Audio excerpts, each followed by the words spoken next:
Many Salvationist musicians, and also musicians in a wider context, will be familiar with the music of Peter Graham. Shine as the Light is possibly one of Peter's most well-known and most loved compositions that's had a significant impact on Salvation Army music right from its first performance through to today. To find out why that is and discover more about the message of the music, it's a pleasure to welcome Dr. Ronald Holz to Fully Scored. Ron, thank you so much for joining us on Fully Scored. It's a real pleasure and a privilege to have you join us here. Thank you. So we're going to be looking at Peter Graham's piece, Shine as the Light, today. Before we delve into the score, can I just ask you a few contextual questions, please? When did you first come across Shine as the Light, and how did you get to know it as a work? Well, I heard about it the year it was premiered at Star Lake. I was very aware of that, and shortly thereafter was involved with both conducting it and also seeing it used at the Territorial Music Institute in the USA South, and writing various program notes, and also writing about the piece in some of my books. So I've interacted with Peter on any number of occasions since way back when. So, but I was aware of the writing of Shine as the Light, and very quickly after that had a chance to interact with that. Now, the person who commissioned the work, Ron Norris, is a close personal friend of mine. Of course, at that time was Territorial Music Director in the USA East and led the New York Staff Band. He had asked Peter initially that summer, could Peter lead the Essence of Time? And that's what they were going to aim at for the music camp for the top band. But Ron realized about a week or so before the camp, it was going to be, shall we say, a rebuild year, and it wasn't a band that was going to be able to tackle Essence of Time. So he asked Peter, could you write something? And the remarkable story there is that Peter wrote this work within about a week under real inspiration.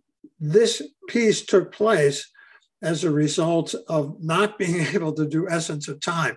But in context, Peter had been wrestling for a number of years with how long Salvation Army band pieces had gotten. They were just, as he said in one of his articles when he was at Regent Hall, we used to pummel the audiences into submission with long, drawn-out pieces. So he had made the decision that he was going to try and write Salvation Army band pieces within the frame of about 8 minutes. Now, he wasn't the only one saying this, but Peter was saying it because he felt attention span, context, how are we going to reconnect in the modern world in which people just don't have the energy or the, shall we say, the desire to give that much time to a long piece. So Shine as a Light is one of those earlier pieces along that line. And he did a whole bunch of pieces in this about that time, like Renaissance, The Last Amen, things like that. And Shine as the Light, I think, was the first most successful of that. And it was premiered at Star Lake in '96. Shine as the Light, I think, was particularly successful because it worked on both the musical and the, shall we say, the semantic, or for the program side, the story that it tells. And of course, we have a long tradition in the Salvation Army for music with a message, music that reaches out. And I think in what he wrote, I think he was truly inspired because he was aiming it at the young people in the Star Lake Band, and as a result to the whole camp. And I think he was very, very successful. So that's the context. It was a last minute thing, but perhaps in the very energy of that week in which he wrote it, I think he was truly inspired. Do you think it would be fair to say that since the premiere of this work, the writing of Salvation Army music ever since has been impacted by it? Absolutely. And I think Peter had, I think he was on the right track. And if we all think back, so many of the tone poems and the sinfoniettas got so long. But if we think back, think about Eric Ball writing The Triumph of Peace in the 1930s. He did that in about 6 minutes, you see? So we had good models. It's just that after a while, we became more and more protracted in what we wanted to say musically. And I think Peter felt we needed to regain the ability to contact without overwhelming our congregations or our audiences. So I think he was one of the first to do that in the new era.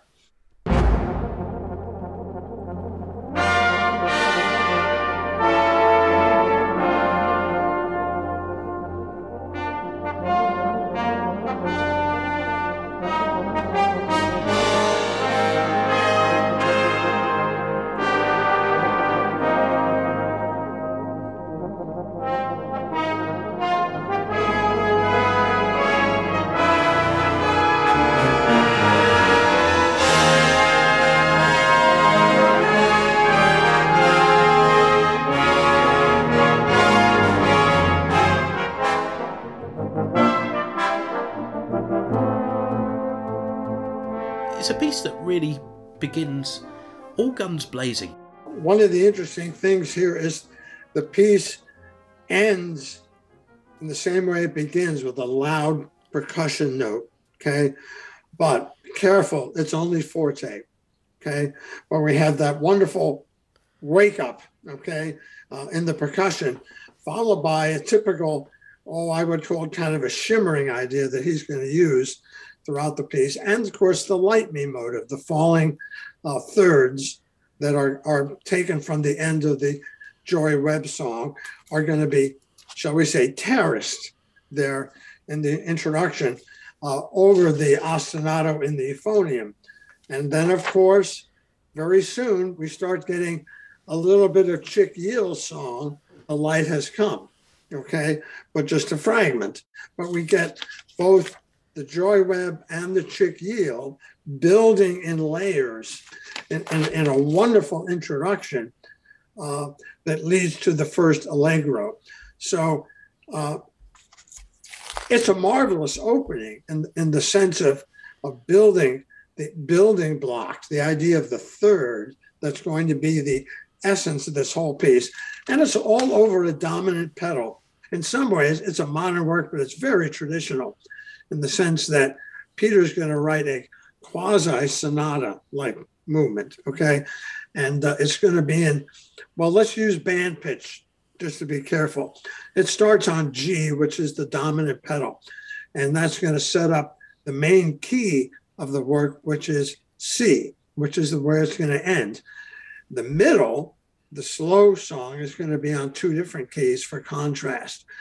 The allegro is going to be on both sides, is going to be purposefully ambiguous. He wants that idea of spiritual enlightenment to come after a bit. It's not initially apparent. Thus you get these, shall we say, somewhat dissonant sounds once the allegro begins.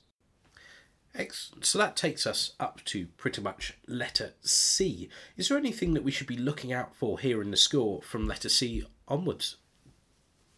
Well, I think Peter is a very careful marker, and the accents and the dynamics are critical to the setting up of the this first allegro. It should have a light dance-like feel. There shouldn't be anything ponderous about it. By C, it should only be mezzo forte and the euphoniums and the solo cornet. You want to make sure it's got an exciting ebullience about it without being, shall we say, tense, okay? It should have a flowing excitement about it and that typical ambiguity without being overdone. Even the mutes that enter in letter D, okay, with the accents, shouldn't be overplayed, okay? That way, when you get to E, where it's a little bit more animated and we almost have a full ensemble, then you have levels, okay? You can gradually build build the level. So if you play the first part of the allegro too loud, it's not going to be able to go anywhere.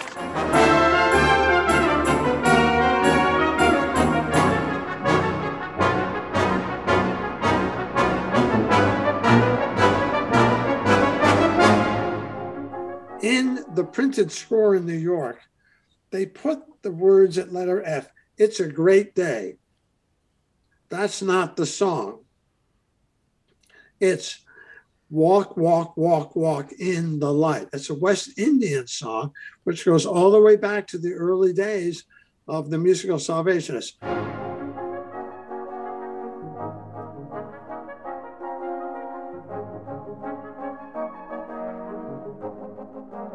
The tune is "Walk, walk, walk, walk in the light," which makes a lot more sense, okay, for why it's there. And of course, that marvelous arpeggio, okay, that has to be so elegant, and the solo cornet passing it off to the soprano, back to the solo cornet, to the euphonium, and of course even the timpani against the light sounding trio in the you call it tenor horns, we would say alto.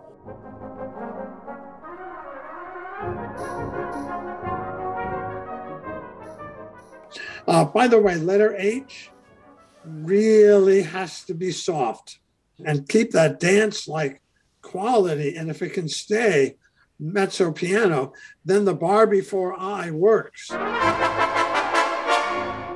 And then we start again, piano subito at I. So the dynamics are such a critical thing in this piece for building the musical structure as well as the excitement.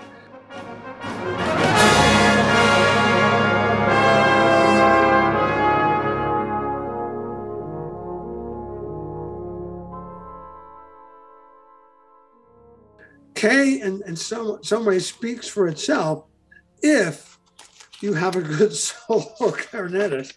It's like what Derek Smith always says when he hears a new soloist: "Do you know the words?"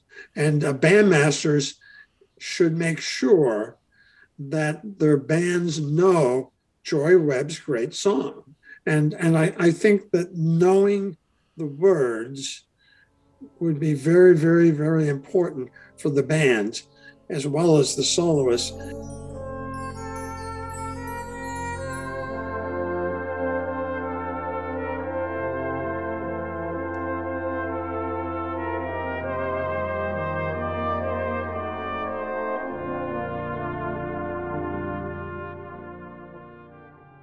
Well, there's two things. We are to be the light of the world, right? And Christ is the light of the world. So it's both. In other words, it's a double metaphor. Shine as the light. Well, we can't shine as the light unless we have Christ shining within us.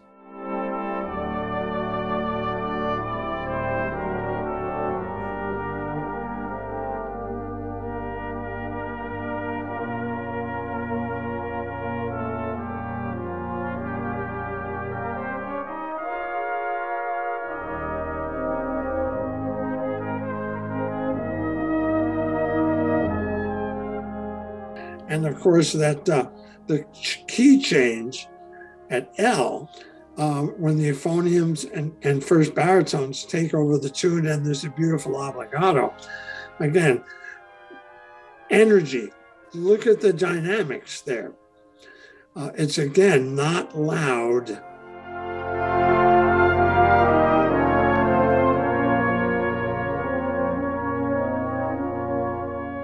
Again, he loves the word slentando, loves to emphasize those flat notes like the first trombone in 2 before M, leaning on that, but again, not over sentimentalizing it either.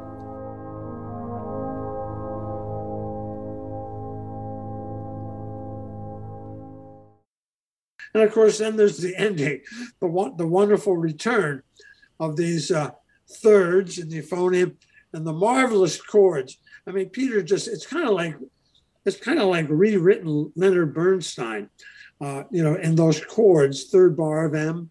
If you look at them, they're major and minor thirds at the same time. We would call them inverted ninths. But again, not too loud. Let that build. Okay, so if that's only piano, and then we surge into N at forte.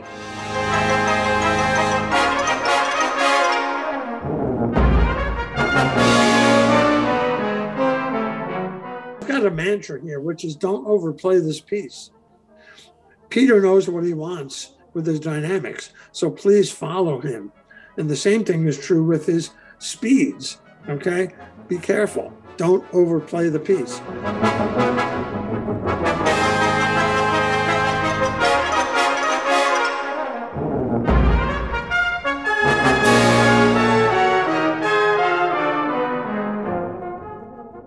We got to this famous Senza Missouri section, right? Peter refers to it as chance in his little score note. It's not really chance. It's what's called indeterminate. Okay. In other words, part of it is at the discretion of the conductor, and part of it's written out. So it's not like John Cage, fully chance, whatever happens, happens. But it is a determined moment that has to be managed very, very carefully by the conductor. The various cornets at various times, I personally don't like too metronomic an entrance. I think we should take the alignment with a grain of salt. In other words, where the different cornet entrances come, okay? So that the shimmer really is a neat one, okay? That wonderful 5-note complex that he's going to work off of before we start the light me ideas in the lower brass. And again, 3 dynamic levels: piano, mezzo forte, forte.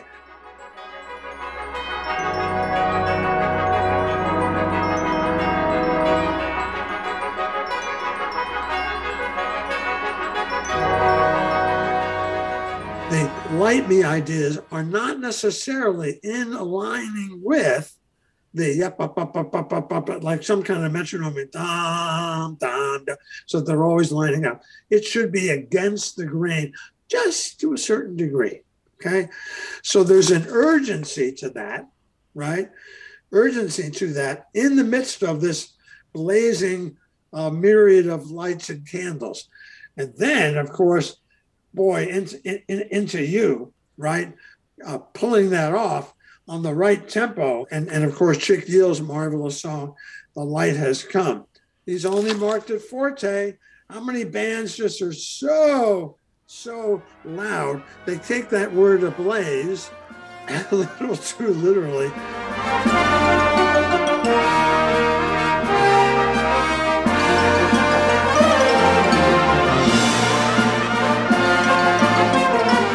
It's interesting how Peter interacts with his motive in between the tune itself. So if I were rehearsing this, I would want to just hear the people who play the song and really let it sing. And all the other stuff, the runs and the cornets and the call and response and the solo horn, making sure that that works so that when you get to W, it really can sing, right? It's a beautiful chorale at that particular moment.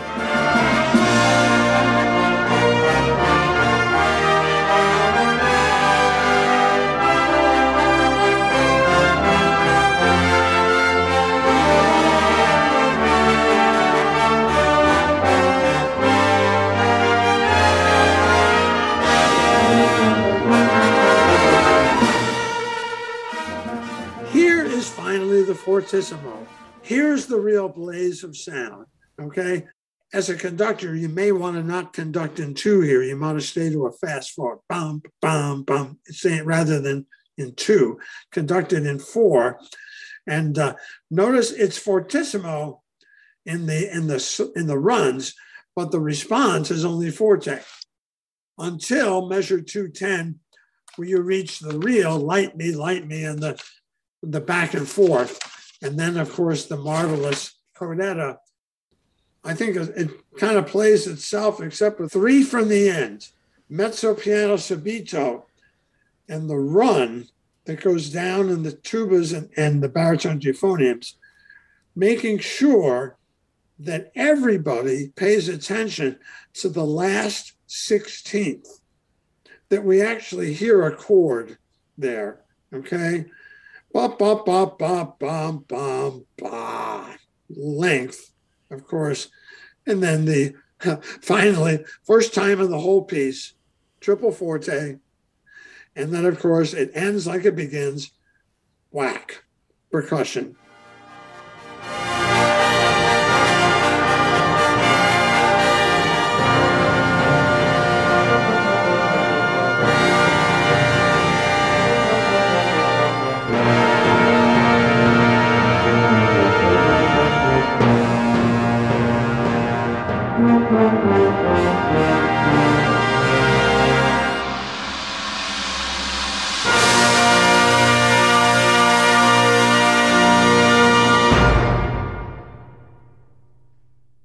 This piece is the model for our, shall we say, concert works. The best Salvation Army music works on both the musical and the, for lack of a better word, semantic level. In other words, it has a message. And the two have to be together. I remember something that my good friend Ray Simon Allen said, you know, Salvation Army musicians will never get back to what we really are about unless we really get back to the Word of God and study it as a band and study it, study what we are doing in the context of the Word of God. And I think that's important with a piece like Shine as a Light as well. When we do that, we are going to be successful in allowing the Spirit to speak to people, okay, through our music. And I think that's absolutely vital. So there it is. That's my thoughts on it anyway. Well, thank you so much, Ron, for joining us. It's been a real pleasure to have you speak to us, and thank you so much for the time that you've put into that. And I hope that we are able to hear from you again at some point in the future on the podcast. I think it's a great idea what you're doing, and thanks for letting me be part of it. Thank you.